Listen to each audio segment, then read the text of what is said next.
like to speak tonight on a subject which is very relevant to our times. End of the world.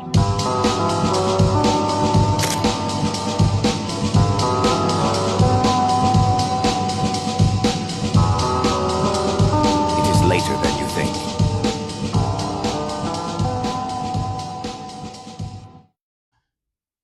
After much anticipation, the highly acclaimed author and beloved ascetic monk of the Orthodox Church, Father Seraphim Rose, has been making headlines in religious news as being considered for canonization by the Russian Orthodox Church outside of Russia. But who is Father Seraphim Rose? And why is the entire community in such celebration about it? And so in this video, I'll be covering Father Seraphim Rose's astonishing life, from a young gay man knee-deep in nihilism and Eastern philosophy, adrift in California, to passing away in a cabin with no running water or electricity as an ascetic monk and a writer for the Orthodox Church. Born Eugene Dennis Rose in 1934, San Diego, California, he was born in the most typical American family of the time. His dad was a World War I veteran, and his mom was a businesswoman who was an impressionist painter. He was baptized a Protestant and graduated as a valedictorian in his high school.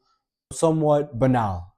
Until, get this, he learns ancient Chinese to understand ancient Eastern philosophy texts in their original language whilst he was studying in Pomona College. Pretty impressive. But thereon begins his descent into the annals of the Beat movement of 1950s America. He studies under Alan Watts, who would have a big influence in popularizing Buddhist, Taoist, and Hindu philosophies among the later hippie generation. Through Watts, that Eugene Rose discovers the writings of René Guénon, a French traditionalist philosopher who argued that modernity was a spiritual catastrophe and that only a return to a sacred perennial tradition could actually save the West. And this hits him like a thunderbolt, because Guénon is really just diagnosing a problem which Eugene had already started feeling within him as he was adrift in modern America. And so for a while, Rose found himself searching for meaning, which he would himself later describe as hell. And in 1955, he came out as gay in an America as intolerant as it could get. And then through a romantic relationship with John Gregerson, a Finnish-born Russian Orthodox Christian, he discovers the Russian Orthodox Church outside of Russia. And even though Gregerson himself was hardly a believer, Eugene started getting curious, and his godfather would later explain that he began fostering a deep spiritual passion for orthodoxy. He even distinguished himself in the eyes of a living saint at the time, Archbishop John Maximovich, also known as Saint John of Shanghai and San Francisco, because of how diligent and studious he was in studying the faith. At 28 years old, Eugene Rose was formally baptized, and he declared that his search for meaning was over. But reception into the church didn't slow Eugene down. It was only the beginning. With the help of another convert called Gleb Podmoshensky, he began an Orthodox community of publishers and booksellers called the St. Herman of Alaska Brotherhood, as well as a bookstore next to the Orthodox Cathedral in San Francisco, and a journal named The Orthodox Word, which published about the life of saints, which is actually still in print today. But then as the 1960s started unfolding for them, modernity, the sexual revolution, counterculture, and the collapse of traditional structures, it all began to encroach on this little community that was trying its best to just avoid it all. And so in the tradition of the Desert Fathers, they sought withdrawal. Buying an 80-acre mountaintop parcel in Northern California, as one does, Gleb and Eugene settled them in 1969 as monks, growing their own food, building their own structures, and continuing their publishing work as they had taken their printing press with them. And so Eugene was tonsured in 1970 as a monk and receiving the name Seraphim after Saint Seraphim of Sarov, and corresponding extensively with converts within the United States but also outside of it. And in 1977, he was ordained a priest, but only passed away 5 years later due to complications from a surgery. Today, he is buried at the St. Herman of Alaska Monastery in Platina, California, which was the same he helped found. And so Father Seraphim Rose actually wrote a lot of different works, despite only writing for the last 11 years of his life in a cabin with no electricity. His writings mainly consisted of a rejection of modernity through a patristic Orthodox perspective. And so this is the part where I talk to you about his books. His most accessible work is God's Revelation to the Human Heart, which was actually a lecture to religious studies at UC Santa Cruz in 1981. It's a nice introduction into his thought and is less dense and polemical, more focusing on his pastoral qualities. Then there's Nihilism, the Root of the Revolution of the Modern Age, which is a long repudiation of the modern world, not just from an Orthodox perspective, but also from a philosophical one. It essentially traces the nihilism of the modern West back to the rejection of absolute truth from the Enlightenment. And so in it, he argues that liberalism, atheism, and the totalitarianisms of the 20th century are in fact not separate phenomena, but rather one cohesive problem of a civilization essentially unraveling. Very dense.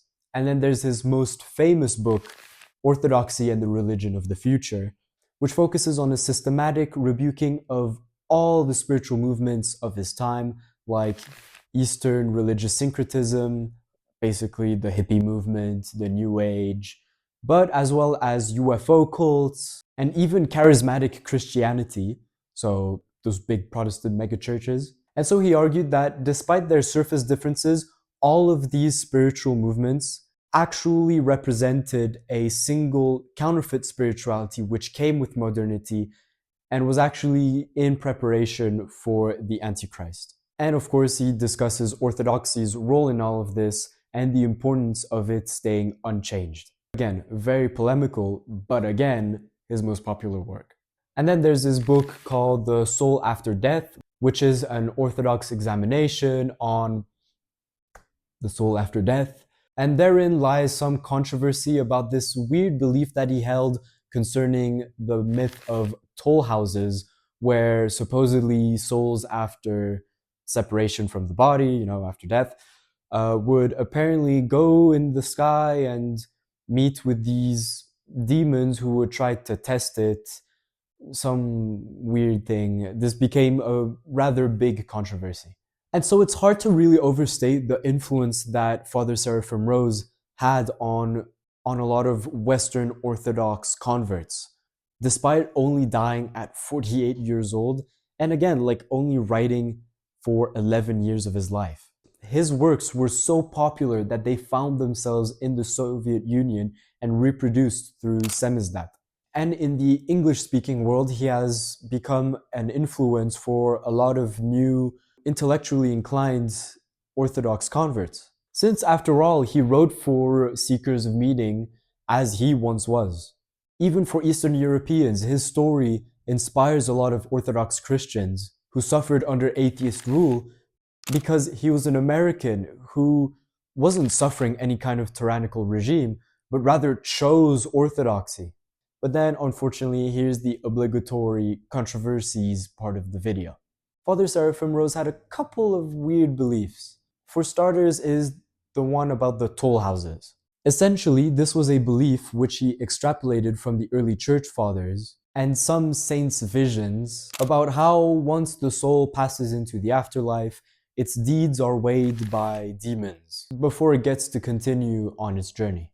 And so critics like Archbishop Lazar Puhalo argued that Rose had essentially misunderstood allegories for literal spiritual doctrine. And so some of you might be wondering, what is the problem with this belief? The problem with his view of the toll houses is that not only does this reduce spirituality to a transactional weighing of good deeds against bad deeds, but also pictures demons as the arbiters of such a system. And so funnily enough, Rose himself actually warned against literal interpretations, just like this one. And yet, despite this theological disagreement, Archbishop Puhalo still recognized Rose as an impressive ascetic. And then comes the ecumenism question. Rose was entirely opposed to it down to a theological basis. To bring the Orthodox Church into communion with other churches was the heresy of heresies. Doing so would dissolve the boundaries of the one true church in the name of universalism. This position of his became a big problem when the Rokor of his era entered into communion with the Orthodox Church within Russia because of the latter's past in submitting to the Soviet Union. Which basically means that either Rokor will have to canonize a saint which fundamentally disagrees with the current trajectory it's going through, or they will have to canonize their own version of Father Seraphim Rose with a completely whitewashed backstory. Basically just for the sake of getting Americans interested in orthodoxy. I'm sure you understand the problem with that. But speaking of saints, how does a saint even get canonized? What is the road to canonization? What does it look like? Here's how it goes. Here's what the timeline has looked like so far for Father Seraphim Rose.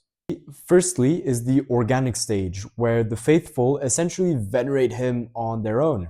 In this case, people have been praying at his grave, akathists have been composed, and people have even started making icons of him. Then the first institutional step actually came from Metropolitan Nicholas of the Georgian Orthodox Church, completely unexpectedly, as he just canonized Rose within his own diocese. This was very significant because Rose was being canonized in a country at the other side of the world in a jurisdiction that wasn't even his. And then later came Rokor's decision in December 2025, during a meeting of the Synod of Bishops in New York to create a commission to investigate Father Seraphim Rose's life, which was then followed by another meeting in May 2026 of the Synod of Bishops, which had received the commission's report and had acknowledged Father Seraphim Rose's righteous course of life, and blessing the continuation towards his canonization. While significant steps have been taken, the process isn't finalized as the commission still needs to finish its work and investigate accounts of miracles, which will then be concluded by a final proclamation by the Synod. The importance of Father Rose's canonization cannot be overstated. He would be the first modern American saint with a story that's very relatable to a lot of people today. And beyond the novelty of his life, his canonization will prove basically everything that he himself stood for, which is that orthodoxy can take root within Western soil without necessarily diluting its traditions, as debates within the church have suggested. On top of that, his works provide a serious intellectual foundation not only behind his asceticism, but even for orthodoxy and its place within the modern world, which obviously canonization will only work towards legitimizing. In sum, Father Seraphim Rose's life translated the average experience of the Western convert to orthodoxy into a theological statement that went above and beyond what you could expect someone who died at only 48 years old could produce. But despite all of this, debates about toll houses and ecumenism will continue, so until then, patience is required. See you all next time.